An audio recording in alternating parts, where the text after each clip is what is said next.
Breaking news చూస్తున్నారు. వంగవెట్టి రాధ చుట్టూ ఇప్పుడు ఆంధ్రప్రదేశ్ రాజకీయాలు చాలా ఇంట్రెస్టింగ్ గా మారుతున్నాయంటే కనుక అవుననే మాట వినిపిస్తుంది. ఆసక్తికరంగా మారింది Vangaveeti Radha political reentry. TDP నుంచి విజయవాడ సెంట్రల్ సీట్ను ఆశించారు రాధ. విజయవాడ సెంట్రల్ సీటు బొండ ఉమ్ముకు కేటాయించడం జరిగింది. అయితే నిన్న జనసేన నేత నాదెండ్ల మనోహర్ రాధాతో భేటీ అయ్యారు. ఇవాళ బాలశౌరిని కలిశారు వంగవెట్టి రాధ. అయితే ఆయన మర్యాదపూర్వక భేటీ అని అంటున్నారు. అయితే అవనగడ్డ నుంచి రాధ పోటీ చేస్తారంటున్నారు జనసేన వర్గాలు. అవనగడ్డ సీటు కోసమే వరుస భేటీల ప్రచారం కూడా జోరందుకుంది. అవనగడ్డ సీటుని మొదటి నుంచి బాలశౌరి కోరుతున్న నేపథ్యం ఇప్పుడేం జరగబోతోంది అని ఒక ఉత్కంఠ కొనసాగుతోంది. అప్డేట్స్ తెలుసుకునే ప్రయత్నం చేద్దాం. మా ప్రతినిధి కృష్ణమోహన్ అప్డేట్స్ అందించేందుకు లైవ్లో జాయిన్ అవుతున్నారు. కృష్ణమోహన్, చాలా ఇంట్రెస్టింగ్ డెవలప్మెంట్ కింద చెప్పుకోవాలి. వంగవెట్టి రాధ పొలిటికల్ రీఎంట్రీకి సంబంధించి ఏం జరిగే అవకాశం కనిపిస్తోంది? ఎటువంటి ఈక్వేషన్ ఆయన ఆలోచిస్తున్నారు?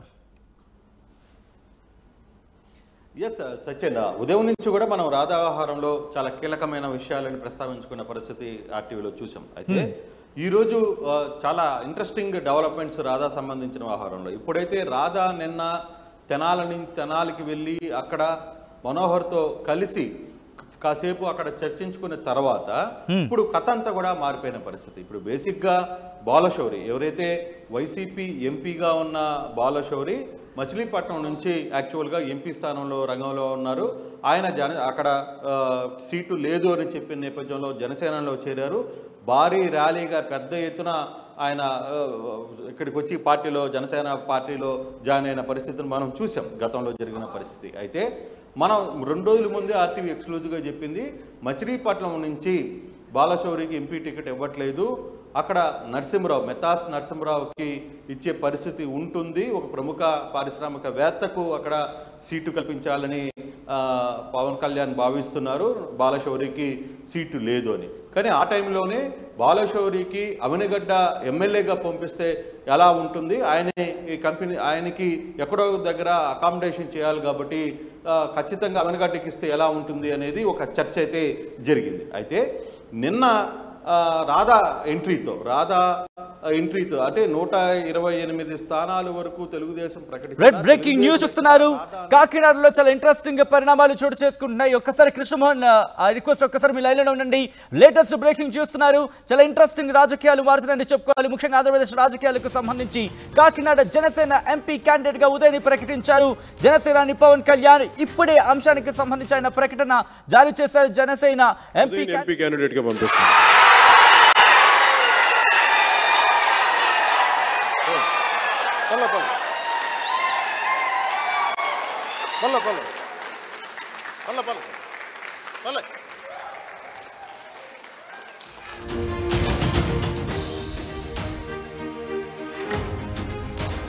చేసేవాళ్ళు కదా ఎవరు కూడా స్వచ్ఛందంగా మాకేదో ఒక తపన, అందరికీ నలిగి ఏదో తపస్సు, ఒక తపనతో వచ్చారు అందరూ. సో నాకు ఎంత బలమైన అవకాశం, నాకు పిఠాపురంలో పోటీ చేసే అవకాశం కల్పించినందుకు మీరందరూ జాయిన్ అయ్యి తద్వారా నన్ను మరింత బలోపేతం చేస్తున్నందుకు మనస్ఫూర్తిగా మీ అందరికీ పేరున ధన్యవాదాలు. ఇందాక నేను చెప్తున్నట్టుగా నేను 2 నిర్ణయించుకున్నాను. కేంద్ర నాయకత్వం అడిగితే, కేంద్ర నాయకత్వం 2 అడిగారు నన్ను, నువ్వు ఎమ్మెల్యేగాను పోటీ చేయాలి, ఎంపీగాను పోటీ చేయాలని. నాకైతే ఎమ్మెల్యేగానే చేయాలని ఉంది. రాష్ట్రానికి ముందు పనిచేసి తర్వాత దేశం కోసం ఆలోచిస్తాను. కానీ ఎంపీ జనసేనదే.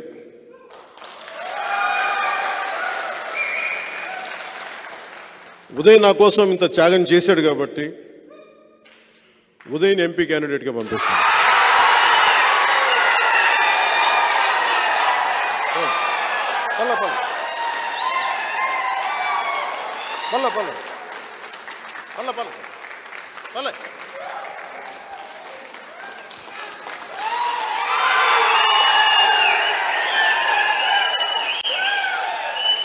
కూర్చో, ఇద్దరుగా కూర్చో.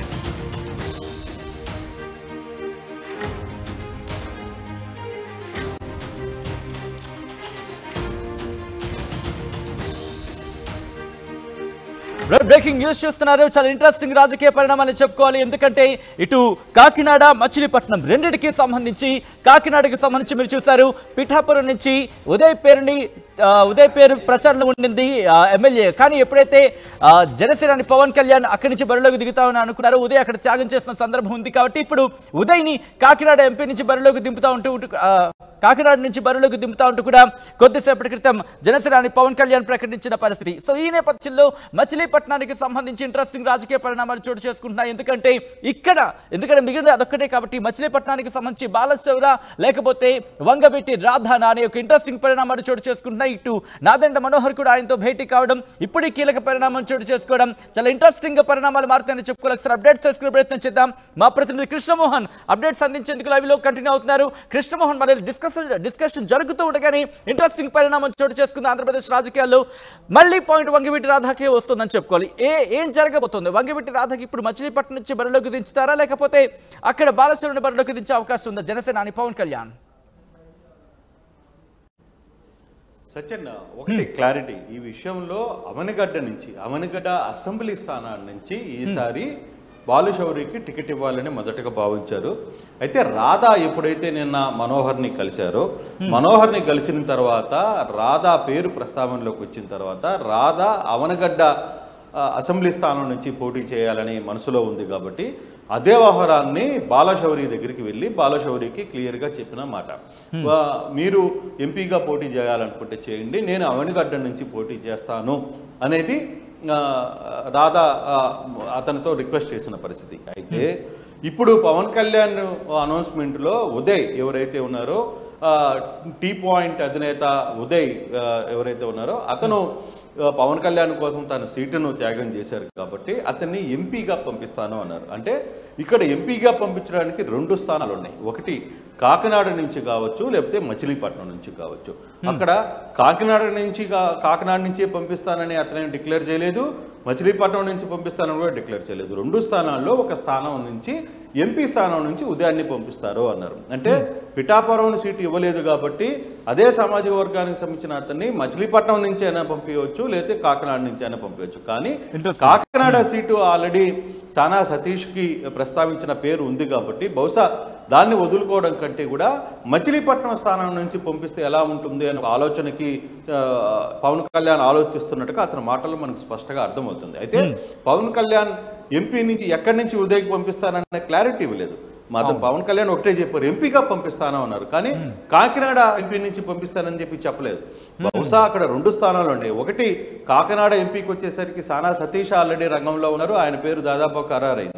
మరోవైపు మచిలీపట్నం ఒకటే పెండింగ్లో ఉంది. సో మచిలీపట్నం నుంచి ఇప్పుడు బాలశౌరిని మచిలీపట్నం నుంచి పంపిస్తారా, లేదు బాలశౌరిని బాలశౌరిని ఎంపీ నుంచి పంపించట్లేదు, అవనగడ్డ నుంచి పంపించాలని అనుకుంటున్నారు. కాబట్టి రాధా ఈ రోజు అతను రిక్వెస్ట్ చేశారు. కాబట్టి మరి బాలశౌరిని వేరే ఆల్టర్నేట్గా, అంటే వేరే అసెంబ్లీ స్థానం నుంచి, అంటే ఇక్కడ మనకు అర్థమవుతుంది బాలశౌరి ఈసారి ఎంపీ స్థానం నుంచి పోటీకి ఉండట్లేదు జనసేన పార్టీలో. ఆ జనసేన పార్టీ బాలశౌరి ఎంపీగా ఇవ్వటం లేదు, అసెంబ్లీ స్థానంలో ఇస్తున్నారు. సో ఈ నేపథ్యంలో రాధాని నిజంగానే జనసేన చేర్చుకోవాలి, రాధాని నిజంగానే జనసేన దగ్గరికి తీసుకోవాలనుకుంటే రాధాని అవనిగడ్డకిచ్చి బాలశౌరిని మరో అసెంబ్లీ స్థానానికి ఇవ్వాలి. అటువంటప్పుడు మచిలీపట్నం ఖాళీ అవుతుంది. కాబట్టి ఉదయ్ని మచిలీపట్నానికి ఎంపీగా పంపించాల్సిన పరిస్థితి ఉంది. సో ఇక్కడ ఒక క్లారిటీ రావాల్సిన పరిస్థితి అయితే ఉంది. ఒక 2 స్థానాలు అవనగడ్డ మచిలీపట్నం గురించి 3 వ్యక్తులు పోటీ ఉంటారు, రాధా, బాలశౌరి, ఉదయ్ పాయింట్ అధినేత ఉదయ్. వీళ్ళ 3 అక్కడి నుంచి ఉండాల్సిన పరిస్థితి ఉంటుంది. సో వీటిల్లో ఎక్కడ క్లారిటీ అవుతుందో అనేది కొంత సమయం పెట్టుకునే పరిస్థితి అయితే ఉంది. ఎంపీగా ఉదయ్ని ఎక్కడి నుంచి పంపిస్తారు, లేదు ఇంకో ఛాన్స్ సానా సతీష్కి నేను పోటీ చేయలేదు అని అనుకుంటే అప్పుడు కాకినాడ వ్యవహారంలో పవన్ కళ్యాణ్ తలదూర్చే వ్యవహారం ఉంటుంది. అప్పుడు ఉదయ్ని కాకినాడ నుంచి. కానీ పవన్ కళ్యాణ్ ఒకటి మాత్రం క్లారిటీ ఇచ్చారు, నాకు త్యాగం చేశాడు కాబట్టి టికెట్ అతన్ని నేను ఎంపీగా పంపిస్తున్నా అన్నాడు. కానీ అతను ఎక్కడా కూడా కాకినాడ సీట్ అని కానీ లేదు మచిలీపట్నం సీట్ కానీ, ఎందుకంటే పవన్ కళ్యాణ్కి 2 ఎంపీ స్థానాలు ఉండే, ఒకటి కాకినాడ కావచ్చు, మచిలీపట్నం కావచ్చు. ఈ 2 స్థానాల్లో ఎక్కడ ఆ సీటు గురించి మాట్లాడిన పరిస్థితి లేదు. ఇక రాధా గురించి అంటామా, రాధా నిన్న నేరుగా నాదెండ్ల మనోహర్ని కలిశారు. మనోహర్ చాలా క్లారిటీగా విషయాన్ని అంతా చెప్పుకున్నారు. ఇది పరిస్థితి అని. సో ఇప్పుడు పవన్ కళ్యాణ్ ఆదేశాల మేరకు లేకపోతే పవన్ కళ్యాణ్ చెప్పిన మేరకు రాధా నేరుగా బాలశౌర్యని కలిశారు. బాలశౌర్యని కలిసి అవనిగడ్డ సీటు విషయం మీద ఆయన చర్చించారు. మరి వాళ్ళిద్దరి మధ్య అవగాహన వచ్చిందా లేదా అనే అంశం కూడా ఇంకా బయటికి రాలేదు. కాబట్టి కొంత ఈ ముగ్గురు మధ్య అవనిగడ్డ, బందరు, కాకినాడ ఎంపీ, ఈ రెండు ఎంపీలు ఒక అసెంబ్లీ స్థానం విషయం మీద ఈ ముగ్గురు మధ్య కొంత ఇష్యూ జరిగే పరిస్థితి అయితే ఉంది. ఇది ఒక సాయంత్రానికో రేపటికో క్లారిటీ వచ్చే పరిస్థితి చాలా స్పష్టంగా కనపడుతుంది సచిన్. అయితే ఇప్పటికీ రాధాకు తెలుగుదేశం ఎందుకు ఓన్ చేసుకోలేదు? మరో పాయింట్ ఉంది. రాధాని ఎందుకు తెలుగుదేశం ఓన్ చేసుకోలేదు? 128 స్థానాలు ప్రకటించిన తెలుగుదేశంలో రాధాకి ఎందుకు అవకాశం లేదు? రాధాని గత ఎన్నికల్లో వాడుకుంది, ఇప్పుడు వాడుకునే ప్రయత్నం చేశారు. సో చేసుకుంటున్నప్పుడు రాధాని తెలుగుదేశం ఎందుకు దూరం పెట్టాల్సిన పరిస్థితి వచ్చిందనే అంశాన్ని మనం చూడాలి ఇప్పుడు. సో రాధాని ఒక కాపు నేతగా, వంగవీటి రాధా కుమారుడుగా, రంగా కుమారుడిగా రాధా అంతా పలుకుబడి ఉన్న రాధాని ఎందుకు తెలుగుదేశం దూరం పెట్టిందనే అంశాన్ని కూడా చూడాలి. మరి తెలుగుదేశంతో రాధా తెగదంపులు చేసుకుంటారా? తెలుగుదేశంతో రాధా తెగదంపులు చేసుకుంటే జనసేన ఆయన్ని అప్పిచేర్చుకునే ప్రయత్నం చేస్తుందా? ఎన్ని అంశాలు కూడా కొంత రాధా చుట్టూ తిరుగుతున్న పరిస్థితి అయితే చాలా స్పష్టంగా కనబడుతుంది Sachin. Right Krishnamohan, thanks for update. So మొత్తమైతే మాత్రం చాలా ఇంట్రెస్టింగ్ పరిణామాలు చోటు చేసుకుంటున్నాయని చెప్పుకోవాలి. జనసేనకు సంబంధించి ఉన్నవి 2 ఎంపీ సీట్లు, కాకినాడ, మచిలీపట్నం. ఈ రెండింటికి సంబంధించి ఇప్పుడు 4 పోటీలో ఉన్నారంటే కనుక దాదాపు అవుననే మాట వినిపిస్తుంది. ఎందుకంటే కాకినాడకి సంబంధించి సానా సతీష్ పేరు దాదాపుగా అక్కడ వినిపిస్తున్న పేరు. ఒకవేళ సానా సతీష్కి కాకుండా ఉదయ్కి ఇచ్చారంటే కనుక ఇక్కడ మచిలీపట్నానికి సంబంధించి ఏం జరగచ్చు? ఒకవేళ సానా సతీష్కి కాకినాడ ఇస్తే కనుక మచిలీపట్నం బరువులు, ఎందుకంటే ఎక్కడ కూడా సందర్భం మనకి క్లియర్గా మనకు కనిపించిన పరిస్థితి. ఒకవేళ సానా సతీష్కి కనుక కాకినాడ ఇస్తే ఉదయ్ని ఇటు మచిలీపట్నం నుంచి బరిలోకి దించుతారు. ఒకవేళ మచిలీపట్నం నుంచి బరిలోకి దించితే కనుక ఇప్పుడు బాలశౌరి పరిస్థితి ఏంటి అనే అంశానికి వినిపిస్తుంది. అయితే మనకి అందుతున్న సమాచారం ప్రకారం కావచ్చు, లేకపోతే కాసేపటి క్రితం మా ప్రతినిధి కృష్ణమోహన్ చెప్పినట్టుగా బాలశౌరి అవనిగడ్డ నుంచి పోటీ చేస్తారా, లేకపోతే వేరే అసెంబ్లీ నియోజకవర్గం ఆల్టర్నేటివ్ గా చూపించే ప్రయత్నం చేస్తారా జనసేనాని పవన్ కళ్యాణ్?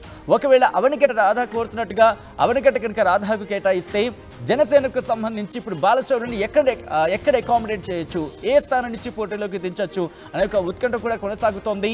దాంతోపాటు ఇప్పుడు ఉదయ్కి సంబంధించింది కాకినాడ సానా సతీష్కి ఇచ్చి ఉదయ్కి మచిలీపట్నం ఇస్తే కనుక అప్పుడు ఏంటి పరిస్థితి? ఏ అసెంబ్లీ నియోజకవర్గాలకు సంబంధించి బాలశౌరిని కావచ్చు, రాధాని కావచ్చు బరిలోకి దించొచ్చు అని ఒక ఉత్కంఠ కొనసాగుతోంది. కానీ మనకు అందుతున్న సమాచారం ప్రకారం దాదాపుగా పార్లమెంట్కి ఈసారి బాలశౌరి పోటీ చేయకపోవచ్చు అనే మాట వినిపిస్తున్న నేపథ్యంలో ఆ నేపథ్యంలోనే ఈరోజు పార్లమెంటు పోటీకి ఉదయ్ని దింపుతారని చెప్పి జనసేనాని పవన్ కళ్యాణ్ ప్రకటించారంటే కనుక దాదాపు అక్కడ కూడా అవుననే మాట వినిపిస్తుంది. అటువంటి ప్రచార విజయం అందుకుంది.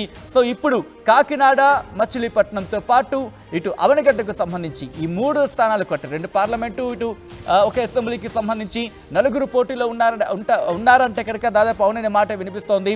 నాదెండ్ల మనోహర్తో ఎటువంటి డిస్కషన్స్ జరిగాయి, ఆ డిస్కషన్స్ నుంచి వచ్చిన ఫలితం లేకపోతే డిస్కషన్స్ సంబంధించి ఒక క్లారిటీ వచ్చిన నేపథ్యంలో జనసేనాని పవన్ కళ్యాణ్ పార్లమెంట్ స్థానానికి సంబంధించి క్లారిటీ ఇచ్చే ప్రయత్నం చేశారు. కొద్దిసేపటి క్రితం ఉదయ్ని ప్రకటించడం అంటే కనుక దాదాపు ఆ మాటకు అవుననే మాట వినిపిస్తోంది. ఎందుకంటే ఇక్కడ పూర్తి స్థాయిలో క్లారిటీ వచ్చిందంటే కనుక దాదాపు అవుననే ప్రచారం జరుగుతుంది. ఇప్పుడు బాలశౌరిని ఎక్కడి నుంచి పోటీలోకి దించబోతున్నారనే ప్రచారం జరుగుతుంది. దాంతోపాటు వంగవీటి రాధాకు సంబంధించి ఇటు అవనిగడ్డ నుంచి పోటీలోకి దింపుతారా అంటే కనుక దాదాపు అవుననే ప్రచారం కూడా జరుగుతుంది. సో ఏం జరగబోతోంది? కాకినాడ, మచిలీపట్నం ఈ 2 విషయంలో ఏం జరగబోతుందని ఒక ఉత్కంఠ మాత్రం కొనసాగుతోంది.